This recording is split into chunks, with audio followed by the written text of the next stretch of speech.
and despite fielding a slightly understrength team again, they were clearly too much.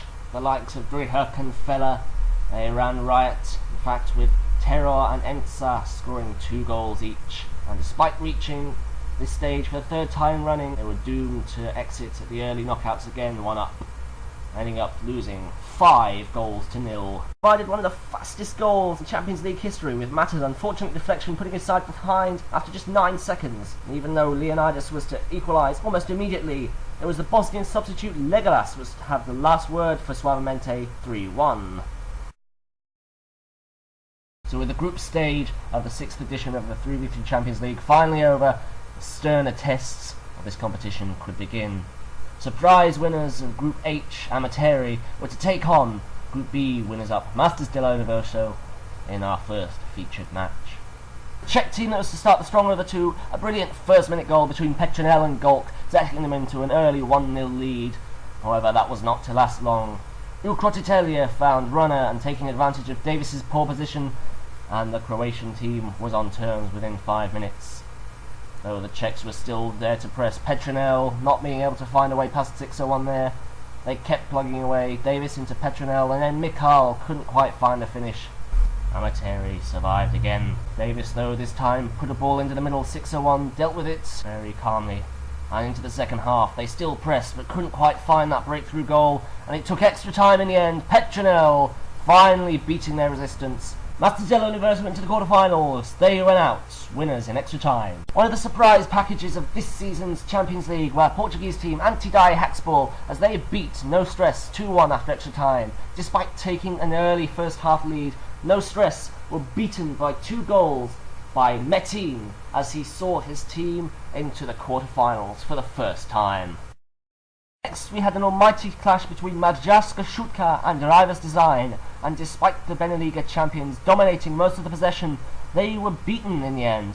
Django, it was the bane of them, taking advantage of Love Lunder's defensive errors with a hatch. Bienso rallied his team though with a goal, but it was not enough, rounding off the game for them 5-3. Now on to our final featured match, which had a very Yugoslav feel, as HBSV took on Vardar.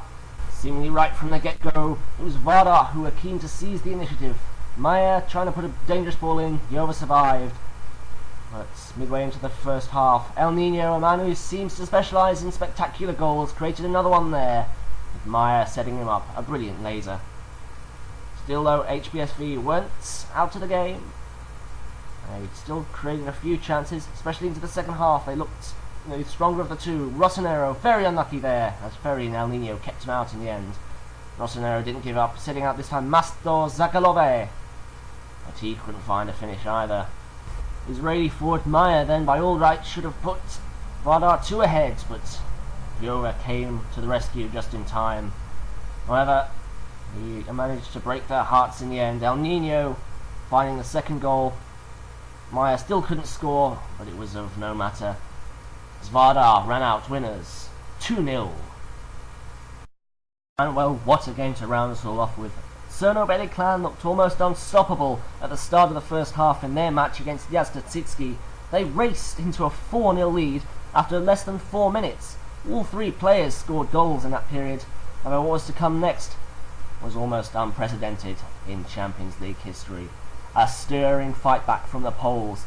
They managed to finish the first half incredibly 5-6 ahead. A goal here from Notek, just one of them, and another as they pushed Uriels into that goal. The second half was predictably a more calm affair, although still Crno-Beli clan thought they could win it. They were 7-6 ahead in the dying stages of the second half, and putting his team into the second round. 8-7 it finished. Contest between 2 teams that could easily go far in this competition. It was Pezzaste Staccati versus Snack Stars, 2 very well-known names in the Champions League, but who would prevail?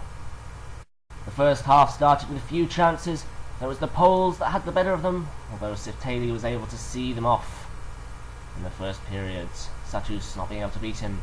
And it was the Germans that took the early lead. Fra with a sharp finish there, taking advantage of Jarvis's poor position, and it looked like they were going to finish the half and win the match. Fra had a chance to put them 2 ahead, but he passed for Willie, really beat me, and he couldn't find a finish. As if Daly had defending to do, and as we came into the final minute of the game, Hassler found Jarvis and Nasatus with an absolutely brilliant finish to put them level, and into added time we went. It was still anybody's guess who's going to reach the quarterfinals. It seemed like Snack Stars were going to be creating most of the pressure in added time. Poles clinging on. It was really beat me who tested Jarvis, and then again found the upright. The man they sometimes called Barca unlucky not to score, and still they provided pressure, with Fra hitting the upright again and Jarvis again surviving. 2-1. Looking on then into the quarterfinals, first off we had this Foshue Conquista against Antidai Hatsball, and an enthralling all-Portuguese affair. That match already played. You can check out the results elsewhere on the Vernia site. Suavemente and Masters del Universo still yet to be played though. Promises to be a very interesting quarterfinal encounter. 4 teams still battling out in their match 5 for a place in the semi-finals. Majarska Shutka take on Penzace Stakety, and the second Polish team still alive face off Vardar, so could potentially have an all-Polish semi-final if they get through their respective encounters.